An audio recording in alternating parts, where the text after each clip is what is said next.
Hello बच्चों, स्वागत है आपका हमारी क्लास में।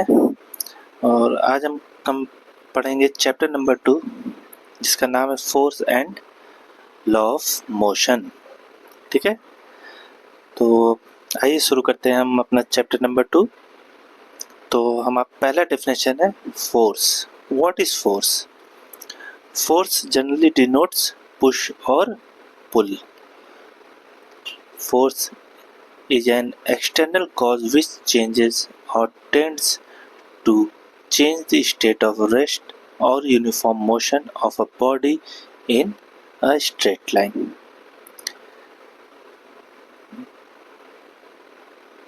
इसको हम एक एग्जांपल से पढ़ते हैं कि we must apply a push through something rigid while a pull can act through a non-rigid connector such as rope or a wire. तो फोर्स क्या है? जनरली एक पुश और पुल है, जिससे कि एक एक्सटर्नल किसी भी बॉडी को उसकी स्टेट्स को चेंज करने के लिए या तो उसको हम रेस्ट में लेके आते हैं, या फिर अगर वो मोशन में है तो उसकी हम डायरेक्शन को चेंज करने के लिए हम फोर्स को अप्लाई करते हैं। ठीक है, तो ये हमारी होती है फोर्स की डेफिनेशन। एक हमारी फोर्स होती है ग्रेविटी। ग्रेविटी एक तरह की इनविजिबल फोर्स होती है with which a body is attracted or pulled towards the earth.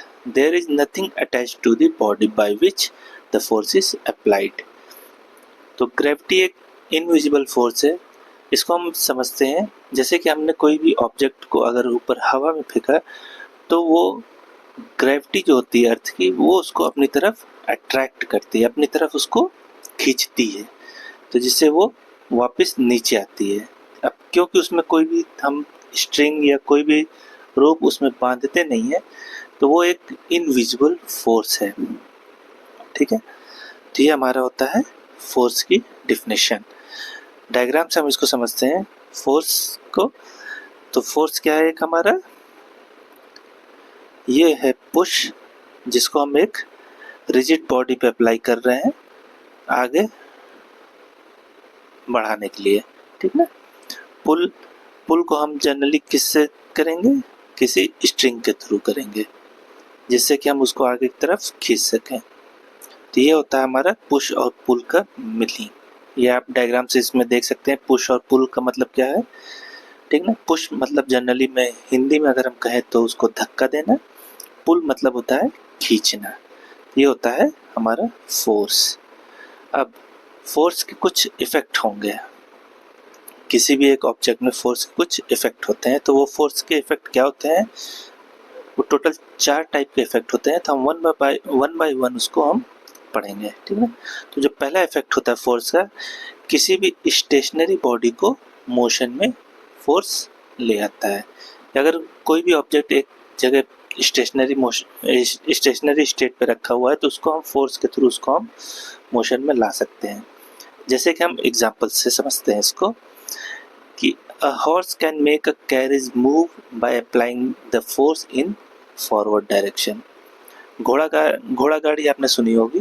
तो घोड़ा गाड़ी में क्या होता है? जो जिस कार्ट से, जिस कैरेज से घोड़े को बांधा जाता है, क्योंकि वो कैरेज जो है एक स्टेशनरी बॉडी है, तो उसको फोर्स कौन देता है? हॉर्स। तो उस हॉर्स से जो फोर्स अप्लाई करता है फॉरवर्ड डायरेक्शन में, उससे जो कैरेज होता है वो मूव करता है फॉरवर्ड डायरेक्शन में, जिस डायरेक्शन में हॉर्स ने फोर्स को अप्लाई किया है। सेकेंड एग्जांपल से हम समझते हैं, a player can set a ball in motion by hitting it with some suitable material. अब यहाँ पे बॉल हम समझ लेते हैं जैसे कि फुटबॉल हो गया, क्रिकेट बॉल हो गया, वॉलीबॉल हो गया, या फिर गोल्फ बॉल हो गया। इस तरह से तमाम बॉल होते हैं जिससे कि एक प्लेयर जो है उसको हिट करता है किसी भी मटेरियल से। जैसे कि अब फुटबॉल को किससे हिट करेगा प्लेयर? पैर से अपने। बॉल जो क्रिकेट बॉल होती है उसको प्लेयर किससे हिट करेगा? बैट से। जो वॉलीबॉल होती है उसको प्लेयर किससे हिट करेगा? By hand. तो इन सब में क्या होता है कि जो बॉल होती है वो स्टेट ऑफ रेस्ट में होती है, तो उसको मोशन में लाने के लिए प्लेयर क्या होता है, उसको हिट करता है, ठीक है, तो इसलिए वो बॉल मोशन में आ जाती है। थर्ड एग्जाम्पल हम समझेंगे रेलवे इंजन। रेलवे इंजन जो होती है, जो हमारी ट्रेन की बोगियां होती हैं, उसको क्या करता है, फॉरवर्ड या बैकवर्ड डायरेक्शन में मूव करने के लिए एक फोर्स अप्लाई करता है। तो वो फोर्स कहाँ से आती है, वो रेलवे इंजन के थ्रू आती है। फोर्थ एग्जाम्पल है मैग्नेट। कोई भी अगर लोहे की कील अगर हम कहीं भी रखते हैं तो उसको हम मैग्नेट के थ्रू हम अपनी तरफ, मैग्नेट अपनी तरफ उसको अट्रैक्ट करता है। तो ये होता है इफेक्ट ऑफ फोर्स। तो ये पहला टाइप है इफेक्ट ऑफ फोर्स का, जिसका पॉइंट था जो स्टेशनरी बॉडी उसको मोशन में कैसे ले आए, ठीक है। सेकंड जो इफेक्ट ऑफ फोर्स होता है वो है किसी भी बॉडी को रोकना, to stop the moving bodies. इसका हम एग्जांपल से समझने की कोशिश करते हैं। जैसे कि एक कार है, जो स्पीडिंग कार है, जो मूव कर रही है, उसको हम किससे रोकते हैं, ब्रेक से। ब्रेक क्या करता है, फ्रिक्शन प्रोवाइड करता है अपोजिट डायरेक्शन ऑफ मोशन। जिस पहिए, अगर मान लीजिए पहिए आपका फॉरवर्ड डायरेक्शन में, तो फोर्स, जो फ्रिक्शनल फोर्स होता है, वो फॉरवर्ड डायरेक्शन को रोकने के लिए अप्लाई किया जाता है ब्रेक का, ठीक ना। तो वो कार फिर किससे रुकती है, फ्रिक्शनल फोर्स से। फ्रिक्शनल फोर्स किससे जनरेट होता है, बाय ब्रेक्स। फिर एक सेकेंड एग्जांपल हम समझते हैं।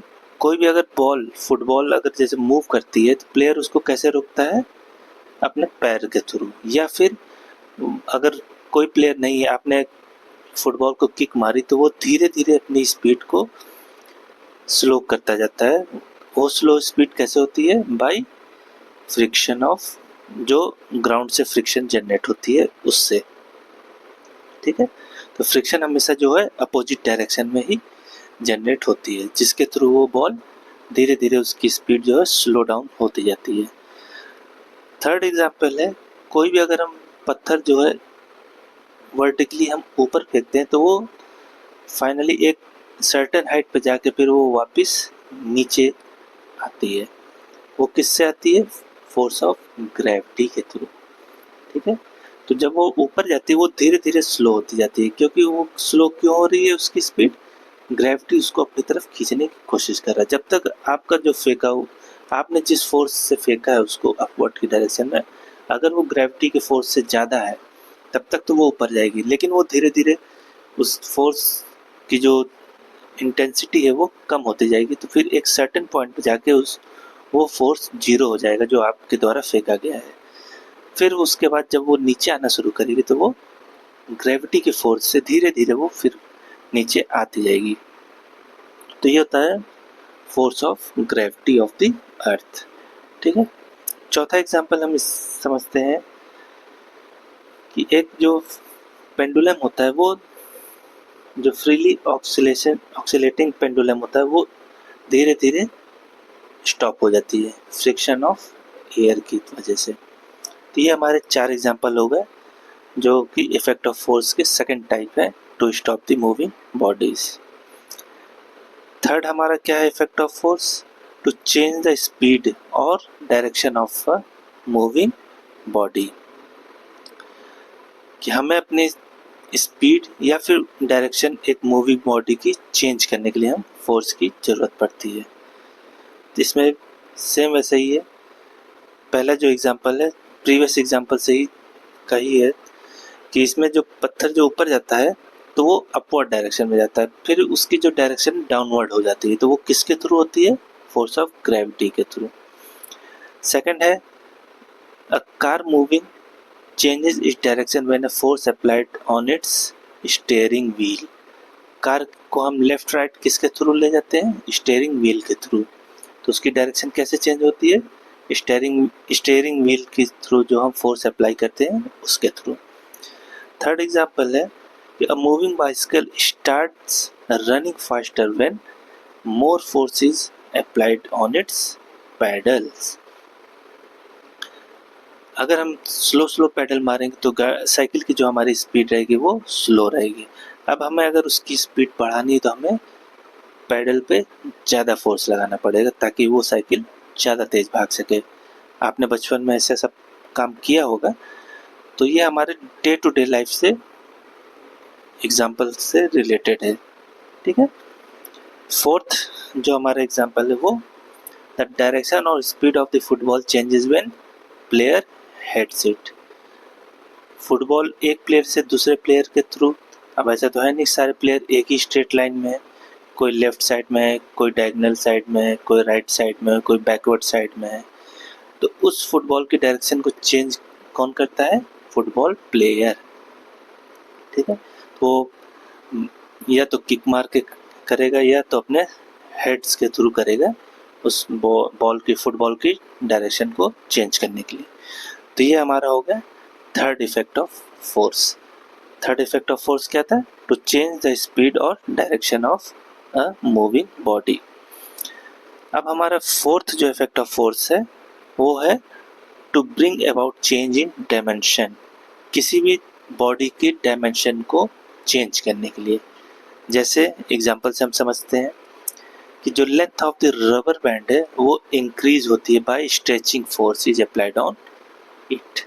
अगर हम किसी भी रबर बैंड को खींचेंगे तो वो स्ट्रेच होती जाएगी, वो खींचती जाएगी।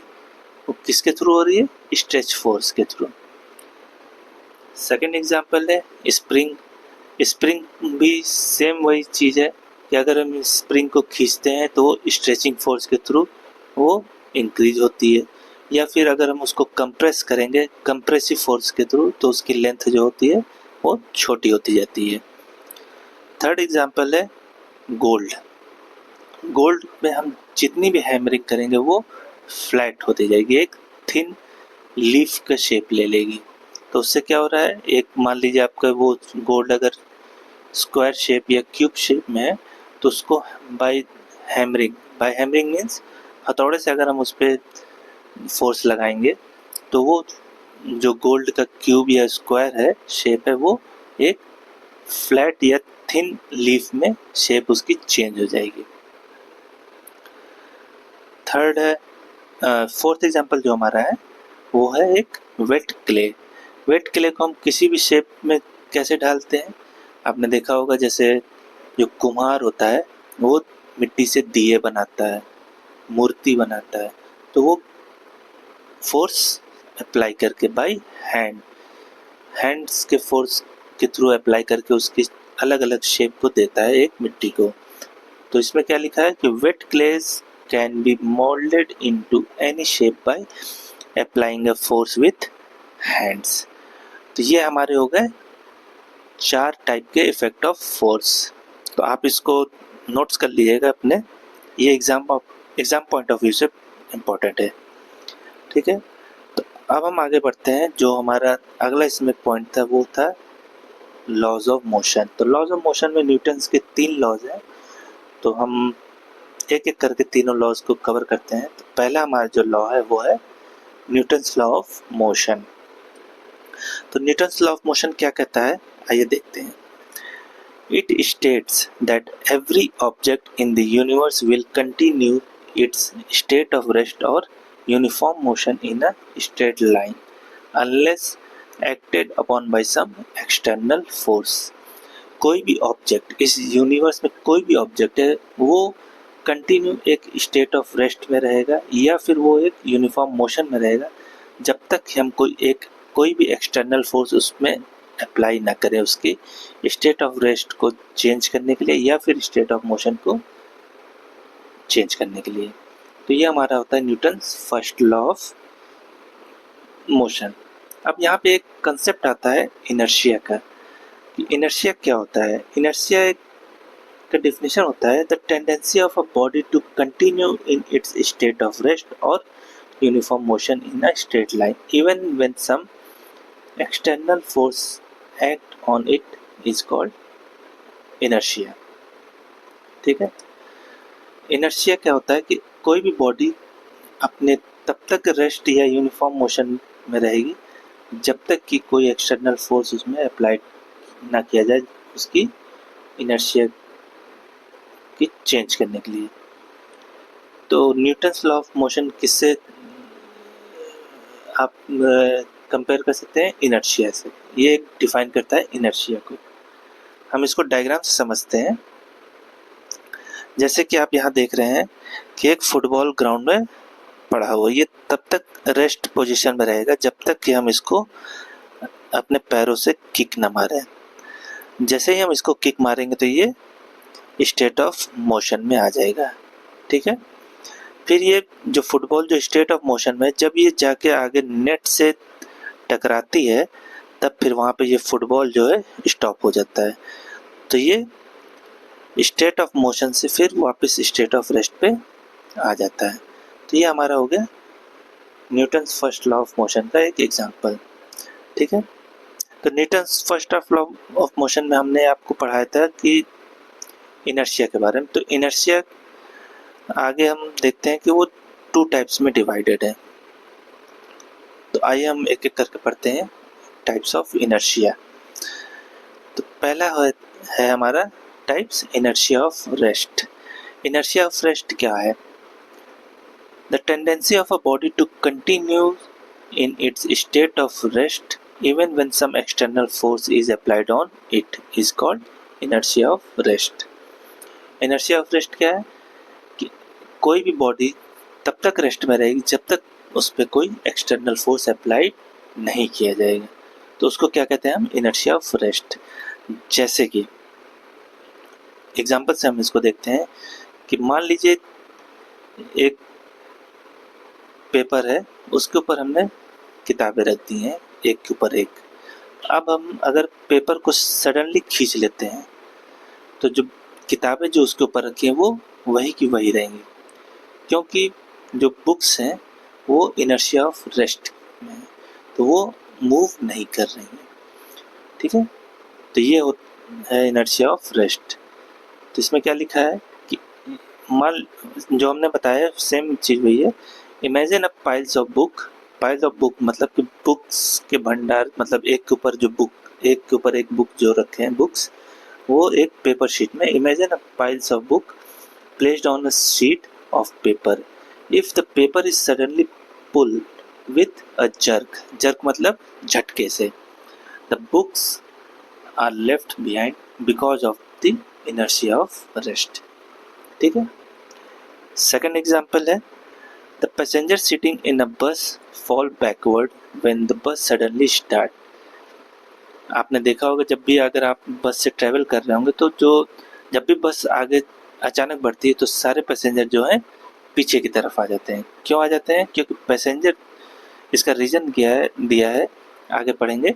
The reason is that when the bus moves, the passenger due to property of inertia of rest are left behind, hence fall backward.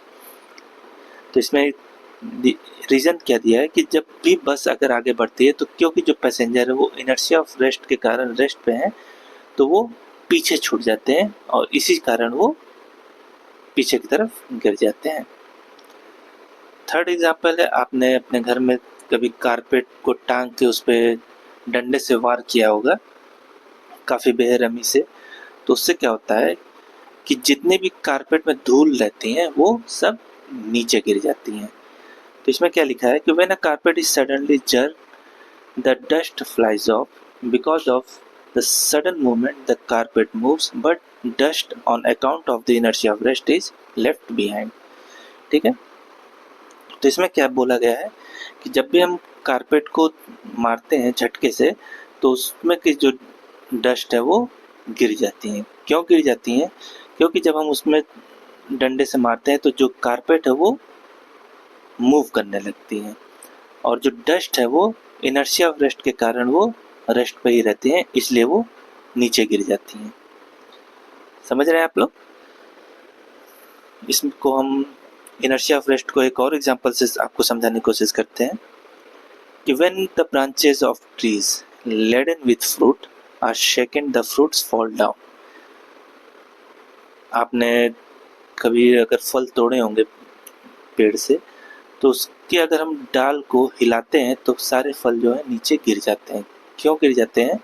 जो फल है वो इनर्शिया ऑफ रेस्ट के कारण वो रेस्ट पे रहते हैं, लेकिन जो ब्रांच रहती हैं वो सडनली मूव करती हैं, तो इस कारण जो है फल जो सारे नीचे गिर जाते हैं। ठीक है, तो ये होता है हमारा इनर्शिया ऑफ रेस्ट में। तो कुछ डायग्राम से आगे डायग्राम है कि आप यहाँ देख रहे होंगे कि बस आगे सडनली मूव कर रहा है और जो पैसेंजर है वो इनर्शिया ऑफ रेस्ट के कारण पीछे गिर रहा है।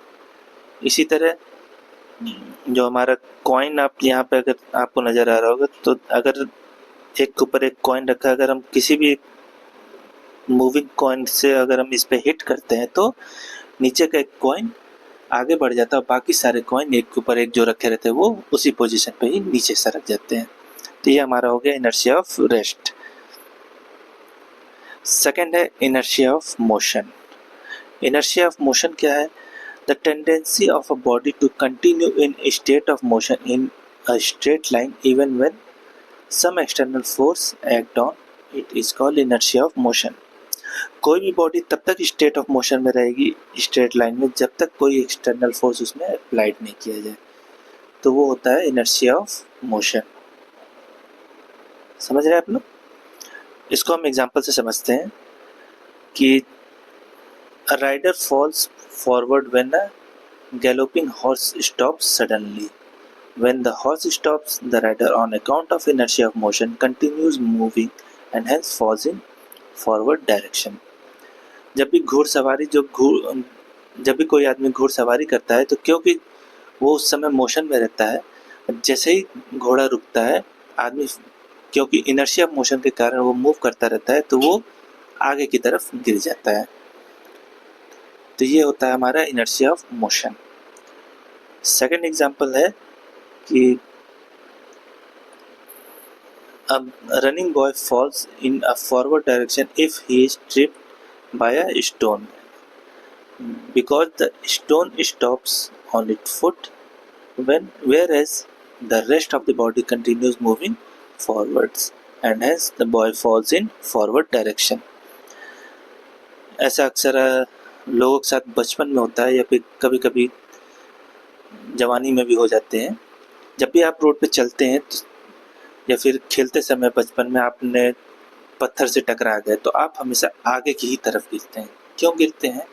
क्योंकि जब आप दौड़ रहे होते हैं तो क्योंकि आपकी बॉडी इनर्शिया ऑफ मोशन के कारण सीधे आगे की तरफ बढ़ रही है, लेकिन जब आपका पैर जो है किसी बड़े पत्थर से टकराता है तो आपका पैर जो अचानक रेस्ट पे आ जाता है, स्टॉप हो जाता है, रुक जाता है और आपकी जो अपर बॉडी है वो इनर्शिया ऑफ मोशन के कारण आगे बढ़ रही होती है, इसलिए हम हमेशा आगे की तरफ गिर जाते हैं। ठीक है, और जिससे हमें चोटें भी काफ़ी लगती हैं। थर्ड एग्जांपल है before taking a long jump a boy runs a certain distance because in doing so he picks up the inertia of motion which helps in taking a longer leap. अगर आपने कभी long jump देखा होगा TV में, तो उसमें क्या करता है, प्लेयर जो होता है वो कुछ दूर तक दौड़ता है। क्यों दौड़ता है? ताकि उसकी जो बॉडी है इनर्शिया ऑफ मोशन में आ जाए। तो इनर्शिया ऑफ मोशन में जैसे ही आता है तो जब वो जंप करता है तो क्योंकि उसकी बॉडी इनर्शिया ऑफ मोशन में है तो इसलिए वो ज़्यादा दूर तक जंप कर सके, तो इसलिए वो अपने आप बॉडी को इनर्शिया ऑफ मोशन में लेके आता है हमेशा लॉन्ग जंप में कूदने से पहले। चौथा एग्जाम्पल है यहाँ पे कि हमेशा जब भी आप चौथा एग्जाम्पल हम पढ़ते हैं, it is very important to run along with moving bus and in the same direction in which bus is moving while jumping out of it, otherwise the feet will suddenly comes to rest while the rest of the body be in the state of motion, hence one can fall down and get seriously injured। आपने कभी भी देखा होगा कि चलती बस या चलती ट्रेन से कोई भी पैसेंजर अगर नीचे उतरता है तो कुछ दूर तक उसी डायरेक्शन, बस की डायरेक्शन या ट्रेन के डायरेक्शन में दौड़ते हुए उतरता है। क्यों उतरता है? अगर वो मान लीजिए अचानक रुकता है, अचानक चलती हुई बस से वो कूद जाता है, तो अगर वो कूद गया बस से तो उसकी बॉडी जो है सडनली स्टेट ऑफ रेस्ट में आ जाएगी।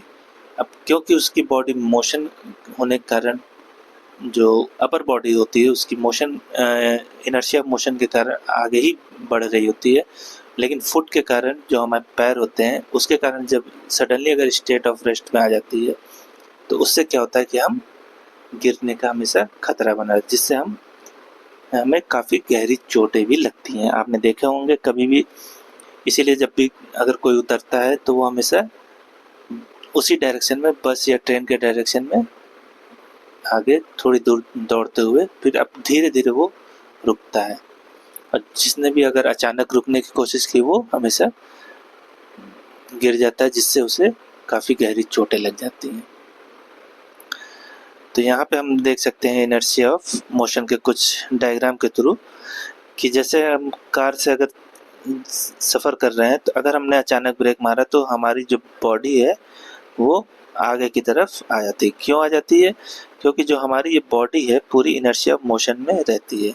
सडनली ब्रेक लगाने से, क्योंकि हमारी बॉडी मोशन में रहती है तो सडनली ब्रेक लगाने से कार रुक जाती है, लेकिन हमारी बॉडी जो है इनर्शिया मोशन के कारण आगे बढ़ जाती है।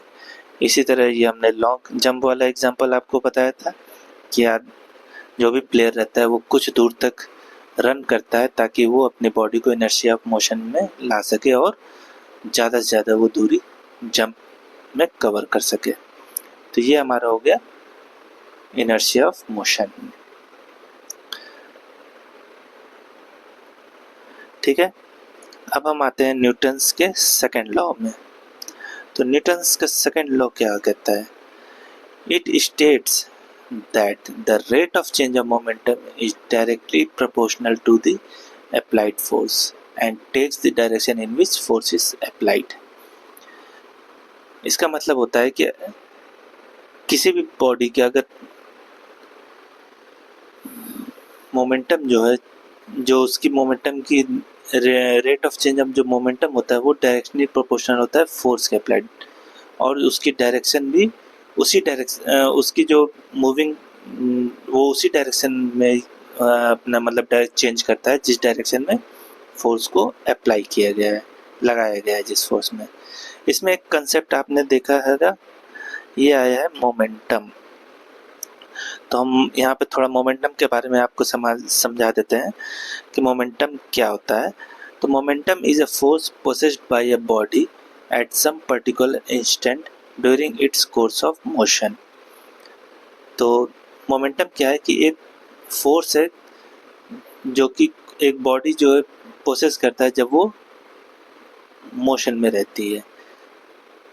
ठीक है, तो मैथमेटिकली क्या है कि momentum is the product of mass and velocity. आगे हम ये डायग्राम में आप देख सकते हैं कि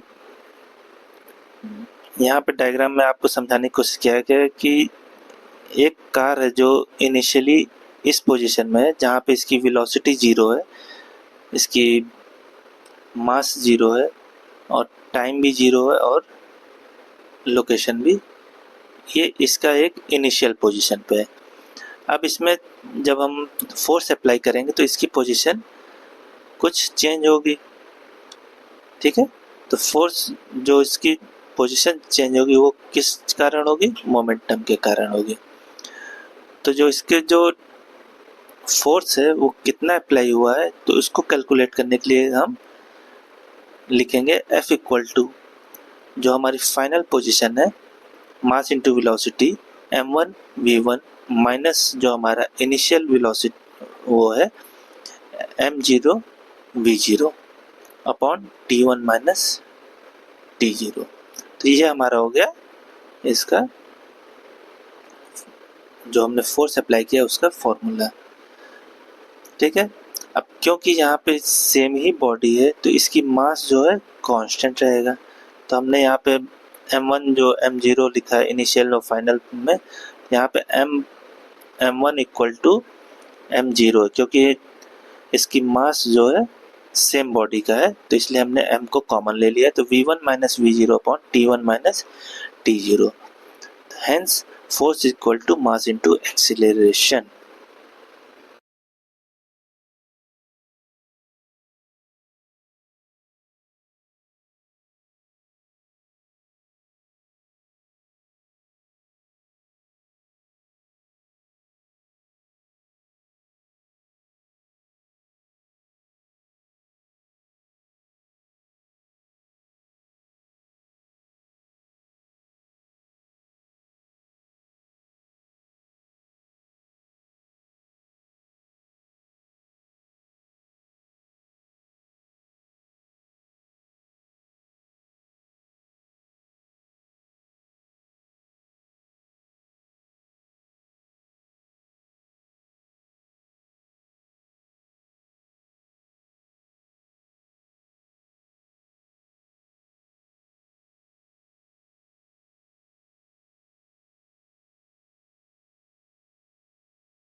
अब अगर एग्ज़ाम में लिखने को आता है कि मोमेंटम को डिफाइन करने के लिए, तो हम उसमें क्या लिखेंगे, consider a body of mass m having initial velocity u, let the velocity let the body be acted upon by some force F for some time t such that its final velocity is v।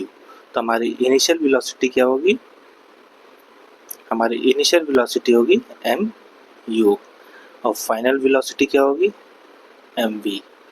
तो change in momentum in time t क्या होगा, m into v minus u। तो change in momentum in unit time में m into v minus u upon t. लेकिन हमारा जो v minus u upon t क्या होता है, एक्सीलरेशन। एक्सीलरेशन को हम किससे डिनोट करते हैं, a से, ठीक है। तो change in momentum in unit time क्या हो जाएगा, m a mass into acceleration. तो इसी को हम और क्या कहते हैं, rate of change of momentum equal to mass into acceleration, ठीक है। तो according to Newton second law क्या होता है, तो rate of change of momentum is directly proportional to force, force is directly proportional to mass into acceleration. तो अब यहाँ पे डायरेक्टली प्रोपोर्शनल का साइन हटा के इक्वल टू रखेंगे तो एक नई वैल्यू आ जाएगी k, जो k क्या है, एक डायरेक्टली कांस्टेंट है प्रोपोर्शनैलिटी का। तो if a body has a unit mass and unit acceleration, अगर बॉडी की यूनिट मास है, मास ऑफ द बॉडी मान लेते हैं 1 है, एक्सेलरेशन भी अगर उसकी 1 है, such that the force possessed bye it is also a 1 unit, और उसकी जो फोर्स है वो भी एक 1 यूनिट है। तो जो हमारा आगे जो कैलकुलेट करेंगे तो 1 equal to k into 1 into 1, और k की वैल्यू हो जाएगी हमारी 1। तो ठीक है, तो अब हम इस k की वैल्यू को हम ऊपर अगर पुट करेंगे तो हमारी जो फोर्स के फॉर्मूला आ जाएगा मास इंटू एक्सीलरेशन। ये हमारा होता है फोर्स का फॉर्मूला, मास इंटू एक्सीलरेशन। अब हम यहाँ पे देखेंगे आगे की फोर्स की यूनिट क्या क्या होती हैं। तो फोर्स की अलग अलग यूनिट होती हैं। तो जो पहला यूनिट है फोर्स का वो है डाइन। डाइन क्या होता है, CGS system of unit of force होता है। तो 1 डाइन इक्वल टू होता है 1 ग्राम सेंटीमीटर पर सेकेंड स्क्वायर। फिर हमारा आता है सेकेंड यूनिट ऑफ फोर्स होता है न्यूटन। तो हमारा न्यूटन कौन सा यूनिट ऑफ फोर्स है, SI system, SI unit of force है न्यूटन। तो 1 न्यूटन इक्वल टू होता है 1 किलोग्राम मीटर पर सेकेंड स्क्वायर। अगर आपसे पूछ लेता है एग्जाम में कि न्यूटन और डाइन के बीच में रिलेशन क्या है, तो 1 न्यूटन इक्वल टू होता है 10 की पावर 5 डाइन्स। यहाँ पे आप इसको जो s के सामने 2 है वो पावर में लिखा है, s के पावर -2। इसी तरह यहाँ पे भी s के पावर -2 है, 10 की पावर 5 डाइन्स। अब एक और यूनिट ऑफ फोर्स होता है जिसे हम ग्रेविटेशनल यूनिट ऑफ फोर्स कहते हैं, वो होता है ग्राम फोर्स। ये सीजे सिस्टम में होता है आपका, ठीक है। तो 1 ग्राम फोर्स कितना होता है, 1 ग्राम फोर्स होता है 980 डाइन्स, या फिर अगर इसको अप्रोक्सीमेट में हम करें तो 1000 डाइन होता है। एसआई सिस्टम में क्या होता है ग्रेविटेशनल यूनिट ऑफ फोर्स, तो वो होता है kilogram force. 1 kilogram force equal to 9.8 newtons, approx में कितना होगा 10 न्यूटन्स। तो ये हमारा जो है अलग अलग यूनिट ऑफ फोर्सेस हैं, ये आपके एग्जाम में जनरली पूछा जाता है। अब नेक्स्ट हम आते हैं न्यूटन्स के थर्ड लॉ में। तो न्यूटन्स का थर्ड लॉ ऑफ मोशन क्या कहता है, it states that to every action there is an equal and opposite reaction, या फिर action and reaction are equal and opposite. ये हमारा होता है न्यूटन्स का थर्ड लॉ का डेफिनेशन। इसको एग्जांपल से हम समझते हैं कि when a boatman pushes the bank with poles, the bank offers an equal and opposite reaction which makes the boat move. ठीक है, तो अगर आप जब भी नाव में बैठे होंगे तो उसमें क्या होता है कि जो नाव चलाता है वो पानी को अपने उसको क्या बोलेंगे, जो पैडल होता है उससे वो पानी को पीछे की तरफ धकेलता है, तो नाव जो है आगे बढ़ती है। क्यों बढ़ती है? तो जो वो जिस फोर्स से वो पानी को पीछे ढकेल रहा है उसी वही एक इक्वल एंड अपोजिट जो है रिएक्शन ऑफ फोर्स जो उस बोट में अप्लाई होता है, जिससे वो फॉरवर्ड डायरेक्शन में वो बोट बढ़ती है। सेकंड एग्जांपल क्या है कि it is difficult to walk on sandy beach because when we push the sand with our feet, the sand yields.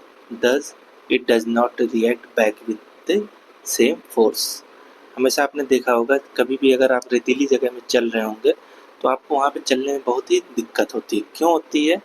क्योंकि जब हम उस पर चल रहे होते हैं तो जो सैंड रहती है हम उसको अपने फीट से पीछे की तरफ ढकेलते हैं, तो जिससे क्या होता है कि वहाँ पे गड्ढे बन जाते हैं, तो जिससे हम अंदर धंसने लगते हैं। इसलिए हमें वो proper reaction opposite reaction of force नहीं मिलता है जिससे हम उस आसानी से आगे बढ़ सकें। ठीक है। थर्ड एग्जांपल है the boatman always ties his boat before allowing the passenger to disembark. It is because when the passenger start disembarking, they push the boat backward with their feet.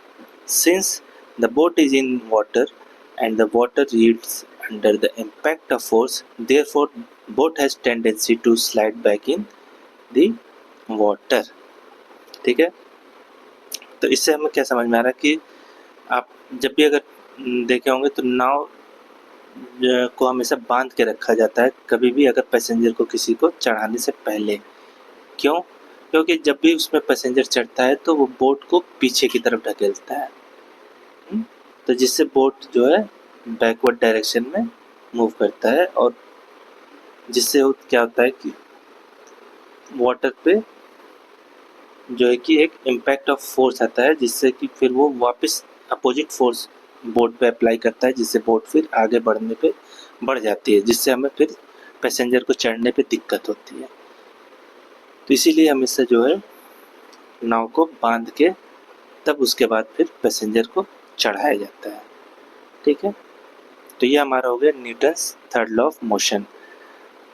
आगे हम इसको डायग्राम से देख सकते हैं आप कि यहाँ पे एक रॉकेट हमेशा ऊपर की डायरेक्शन में कैसे बढ़ जाता है कि जब हम रॉकेट में को जब हम इग्निशन देते हैं तो एक डाउनवर्ड फोर्स लगता है, जिससे कि फिर अपोजिट रिएक्शन ऑफ फोर्स इसको ऊपर की तरफ धकेलता है। इसी तरह रोइंग ऑफ बोट का एग्जांपल है। यहाँ पे आप देख सकते हैं कि बॉल क्यों बाउंस करती है। ये आपके डेली टू डेली लाइफ के एग्जांपल है, आप इसको अपने आसपास से रिलेट भी करके देख सकते हैं। स्विमिंग का एग्जांपल आप यहाँ देख सकते हैं, जब भी आप बंदूक देखे होंगे चलाते हुए तो एक वापस रिएक्शन ऑफ फोर्स लगता है, तो झटका जिसे हम कहते हैं, तो वो क्यों लगता है? वो जिस फोर्स से गोली आगे लगी सेम फोर्स ही वो अप्लाई कर बैकवर्ड डायरेक्शन में भी वो अप्लाई करता है। वॉकिंग भी एक हमारा एग्जांपल है न्यूटन्स के थर्ड लॉ ऑफ मोशन से। Hitting a baseball, pushing a wall, ये सारे हमारे डेली लाइफ के एग्जांपल हैं Newton's third law of motion के।